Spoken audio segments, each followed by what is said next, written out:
C'est seulement celui qui aura été fidèle en peu de choses qui sera établi sur beaucoup. Matthieu 25, 21.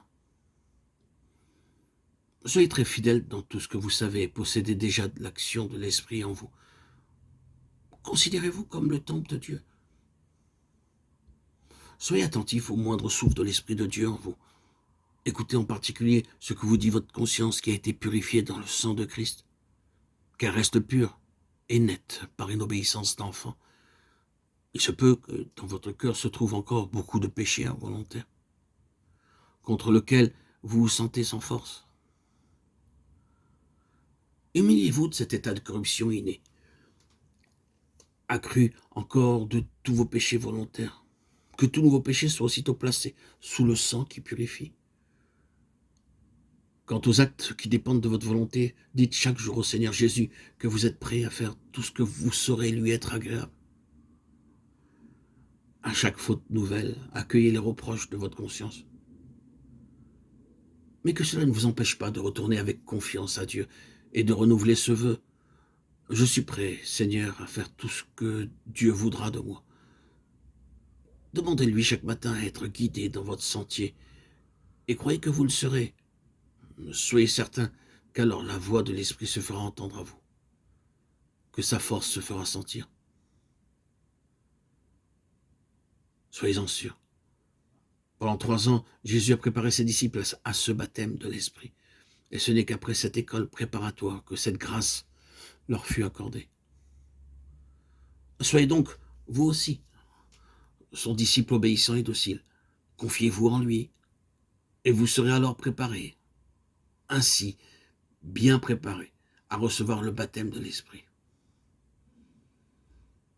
Et demandez-lui, par cette simple prière, l'effusion de l'Esprit.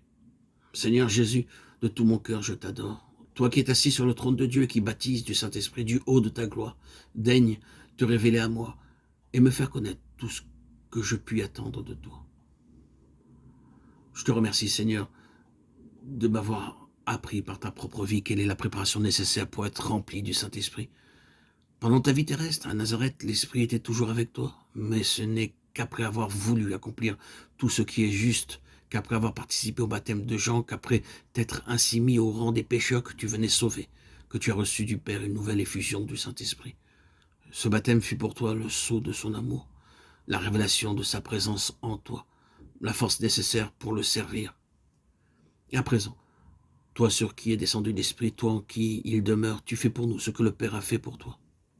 Oh, divin Sauveur, je te rends grâce de ce que le Saint-Esprit est déjà en moi. Mais veuille, selon ta promesse, me remplir de sa présence et par là même de la tienne, qu'il m'apporte un reflet de ta gloire et de ta puissance divine. Oh Seigneur Jésus, baptise-moi, je t'en prie. Renouvelle-moi, régénère-moi, remplis-moi du Saint-Esprit. Amen. Tout don de Dieu, toute action de Dieu a un caractère de permanence.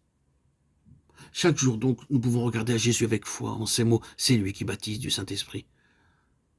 Jésus purifie par son sang et baptise de son esprit selon le besoin. Que notre foi saisisse toujours les deux vérités inséparables que Jean-Baptiste a prêchées. Jésus, l'agneau qui ôte les péchés. Jésus, loin de Dieu, qui baptise du Saint-Esprit. C'est parce que Jésus a versé son sang qu'il a reçu la puissance de communiquer le Saint-Esprit. Ce n'est que là où on prêche la croix de Christ que le Saint-Esprit opère. Ce n'est qu'en croyant au sang qui purifie de tout péché, ce n'est qu'en ayant la conscience purifiée par le sang de Christ que je puis recevoir l'onction de l'Esprit. Le sang et l'huile vont de pair. Il me faut l'un et l'autre. Et je les trouve réunis en Jésus, l'agneau qui est au milieu du trône. Apocalypse 7, 17.